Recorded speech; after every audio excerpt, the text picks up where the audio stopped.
Hello मेरे प्यारे students, क्या हाल चाल। हमें उम्मीद है आप सब स्वस्थ होंगे, मस्त होंगे और आप सबकी तैयारी एकदम शानदार तरीके से चल रही होगी। तो स्वागत है एक बार फिर से बहुत ही शानदार ज़बरदस्त सेशन में UP triple S C ANM के फीमेल हेल्थ वर्कर के नर्सिंग क्लास में आप सभी का स्वागत है। पढ़ रहे हैं रेबीज मलेरिया डेंगू का लेक्चर नंबर 3 हमारा होने वाला है।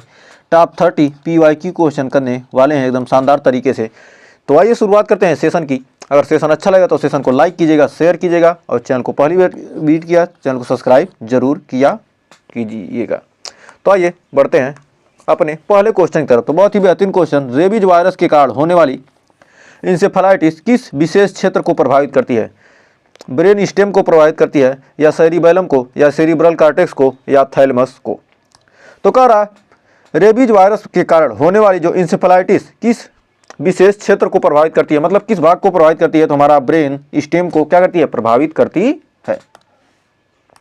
कह रहा है मलेरिया का जीवन चक्र मानव शरीर में कितने चरणों में पूरा होता है? 1 2 3 4। तो मानव शरीर में जो मलेरिया का जीवन चक्र होता है 2 चरण में क्या होता है? पूरा होता है। तो आइए बढ़ते हैं आगे। कह रहा है डेंगू वायरस का वाहक मच्छर आमतौर पर दिन में कब काटता है? सुबह और दोपहर, केवल रात में, केवल सुबह में, केवल शाम को? तो कह रहा डेंगू वायरस का वाहक मच्छर आमतौर पर दिन में कब काटता है? तो हमारा तीसरे का राइट आंसर होगा ऑप्शन नंबर ए, सुबह और दोपहर में। तो बढ़ते हैं आगे। कह रहा है रेबीज संक्रमण के दौरान निम्नलिखित में से कौन सा प्रारंभिक लक्षण होता है? लकवा, प्रकाश से डर, हल्का बुखार और झुनझुनी, हृदय गति में वृद्धि। तो कह रहा है रेबीज संक्रमण के दौरान निम्नलिखित में से कौन सा प्रारंभिक लक्षण होता है? तो चौथे का राइट आंसर होगा ऑप्शन नंबर सी, हल्का बुखार और झुनझुनी। तो बढ़ते हैं आगे। कह रहा है प्लाज्मोडियम फैल्सीपारम के कारण होने वाले मलेरिया में कौन सा लक्षण अधिक प्रबल होता है? पुनरावर्ती बुखार, क्रोनिक डायरिया, गंभीर एनीमिया और अंग विफलता, त्वचा पर चकत्ते। तो कह रहा प्लाज्मोडियम फैल्सीपारम में के कारण होने वाले मलेरिया में कौन सा लक्षण अधिक प्रबल होता है? तो हमारा पांचवें का राइट आंसर होगा ऑप्शन नंबर सी, गंभीर एनीमिया और अंग विफलता। देखिए हमारा छठा क्वेश्चन क्या कर रहा है? डेंगू हेमोरेजिक फीवर में कौन सा मुख्य लक्षण होता है? मांसपेशियों में कमजोरी, ब्लीडिंग टेंडेंसी, कान बहना, शरीर में पानी की कमी। तो कह रहा डेंगू हेमोरेजिक फीवर में कौन सा मुख्य लक्षण होता है? तो हमारा छठवें का राइट आंसर होगा option number B, bleeding tendency. तो ब्लीडिंग टेंडेंसी हमारा क्या जाएगा? राइट आंसर हो जाएगा। तो आइए बढ़ते हैं आगे। कह रहा है रेबीज संक्रमण का सबसे लंबा उष्मायन काल कितने महीनों तक हो सकता है? 1 महीना, 3 महीने, 6 महीने, 1 साल। तो कह रहा रेबीज संक्रमण का सबसे लंबा उष्मायन काल कितने महीनों तक हो सकता है? तो हमारा सातवें का राइट आंसर होगा ऑप्शन नंबर ए, 1 महीना। आइए बढ़ते हैं आगे। कह रहा है निम्नलिखित में से कौन सा मलेरिया का सामान्य लक्षण नहीं है? चकत्ते, ठंड लगकर बुखार, पसीना आना, सिर दर्द। तो कह रहा निम्नलिखित में से कौन सा मलेरिया का सामान्य लक्षण नहीं है? तो हमारा आठवें का राइट आंसर होगा ऑप्शन नंबर ए, चकत्ते। बढ़ते हैं आगे। कह रहा है डेंगू के नियंत्रण के लिए कौन सा उपाय सबसे अधिक प्रभावी है? वैक्सीन, मच्छर नियंत्रण, एंटीबायोटिक्स, आयरन सप्लीमेंट। तो कह रहा डेंगू के नियंत्रण के लिए कौन सा उपाय सबसे अधिक प्रभावी होता है? तो हमारा राइट आंसर होगा ऑप्शन नंबर बी, मच्छर नियंत्रण। बढ़ते हैं आगे। कह रहा है रेबीज वायरस मुख्य रूप से किस प्रकार की कोशिकाओं को संक्रमित करता है? त्वचा कोशिकाएं, न्यूरॉन्स, प्लेटलेट्स, हड्डी कोशिकाएं। तो कह रहा रेबीज वायरस मुख्य रूप से किस प्रकार की कोशिकाओं को संक्रमित करता है? तो हमारा रेबीज वायरस किस प्रकार की मुख्य कोशिकाओं को मुख्य रूप से किस प्रकार की कोशिकाओं को क्या संक्रमित करता है? तो हमारा 10वीं का राइट आंसर होगा ऑप्शन नंबर बी, न्यूरॉन्स। बढ़ते हैं आगे। कह रहा है प्लाज्मोडियम वीवैक्स के लिए कौन सा उपचार सबसे उपयुक्त है? आर्टिमिसिनिन, क्लोरोक्विन और प्राइमाक्विन, डॉक्सीसाइक्लिन, मेट्रोनिडाजोल। तो कह रहा है प्लाज्मोडियम वीवैक्स के लिए कौन सा उपचार सबसे उपयुक्त है? तो हमारा 11वें का right answer option number B, chloroquine और प्राइमाक्विन। तो बढ़ते हैं आगे। तो देखिए 12वां क्वेश्चन क्या कर रहा है? कह रहा है डेंगू का वाहक मच्छर आमतौर पर कितनी ऊंचाई तक उड़ सकता है? 1 से 2 मीटर, 5 से 6 मीटर, 10 से 12 मीटर या 20 से 25 मीटर। तो कह रहा डेंगू का वाहक मच्छर आमतौर पर कितनी ऊंचाई तक उड़ सकता है? तो हमारा 12वें का राइट आंसर ऑप्शन नंबर ए, 1 से 2 मीटर। बढ़ते हैं आगे। कह रहा है रेबीज के से बचाव के लिए कौन सा टीका लगाया जाता है? BCG, रेबीज वैक्सीन PCEC या HDCV या OPV या TT वैक्सीन।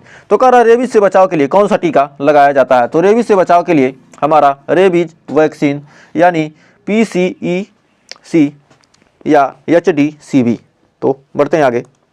कह रहा है मलेरिया की रोकथाम के लिए कौन सा मुख्य उपाय अपनाया जाता है? हाथ धोना, एंटीबायोटिक्स लेना, मच्छरदानी और कीटनाशकों का उपयोग, अधिक पानी पीना।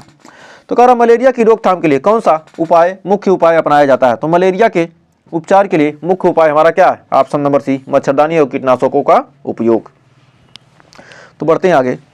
तो देखिए अगला क्वेश्चन कह रहा है डेंगू के खिलाफ कौन सा टीका हाल ही में विकसित किया गया? डेंग वैक्सिया या कोवैक्सीन या वेरीवैक्स या हेपावैक्स। तो कह रहा डेंगू के खिलाफ कौन सा टीका हाल ही में विकसित किया गया? तो हमारा 15वें का राइट आंसर ऑप्शन नंबर हो जाएगा डेंग वैक्सिया। तो बढ़ते हैं आगे। कह रहा 16वां रेबीज का कौन सा रूप अधिक सामान्य होता है? क्रोधित, शांत, दोनों समान, इनमें से कोई नहीं। तो कह रहा रेबीज का कौन सा रूप अधिक क्या होता? सामान्य होता है। तुम्हारा हो जाएगा ऑप्शन नंबर ए, क्रोधित, फ्यूरियस। नेक्स्ट कह रहा है प्लाज्मोडियम फैल्सीपेरम मलेरिया के लिए कौन सी दवा प्रभावी है? आर्टिमिसिनिन आधारित संयोजन थेरेपी या पैरासीटामॉल या एजिथ्रोमाइसिन या एमोक्सिलिन। तो हमारा इसका राइट आंसर क्या आ जाएगा? प्लाज्मोडियम फैल्सीपेरम मलेरिया के लिए कौन सी दवा प्रभावी है? तो हमारा 17वें का हो जाएगा ऑप्शन नंबर ए, आर्टिमिसिनिन आधारित संयोजन थेरेपी। बढ़ते हैं आगे। कह रहा डेंगू वायरस का वाहक कौन सा मच्छर है?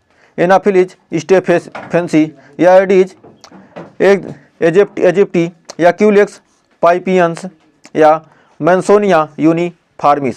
तो हमारा डेंगू वायरस का वाहक मच्छर कौन सा हो जाएगा?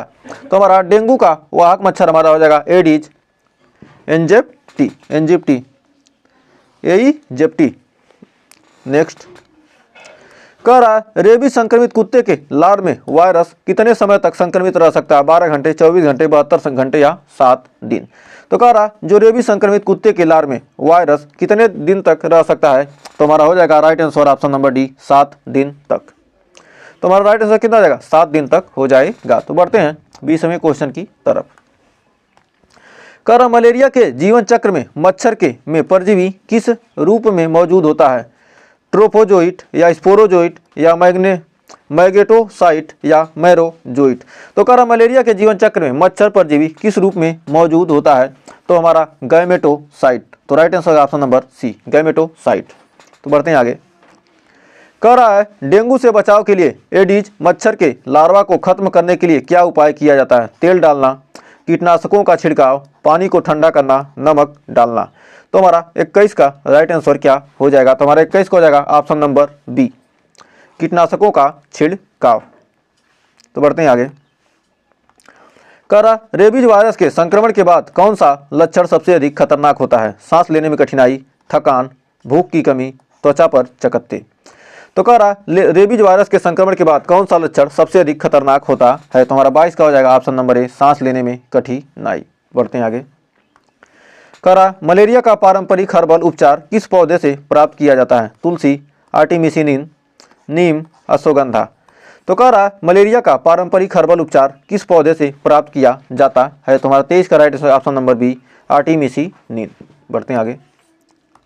कह रहा डेंगू के दौरान प्लेटलेट्स की संख्या कितने से कम हो सकती है? 1 लाख, 50,000, 20,000, 10,000। तो कह रहा डेंगू के दौरान प्लेटलेट्स की संख्या कितने से कम हो सकती है? तो हमारा 24 का right answer option number C, 20,000। बढ़ते हैं आगे। कह रहा रेबीज के खिलाफ पोस्ट एक्सपोजर प्रोफिलैक्सिस कितने दिन में पूरा किया जाता है? 7 दिन, 14 दिन, 28 दिन, 90 दिन। तो कह रहा रेबीज के खिलाफ पोस्ट एक्सपोजर प्रोफिलैक्सिस कितने दिनों में पूरा किया जाता है? तो हमारा 25 का right answer option number C, 28 दिन। बढ़ते हैं आगे।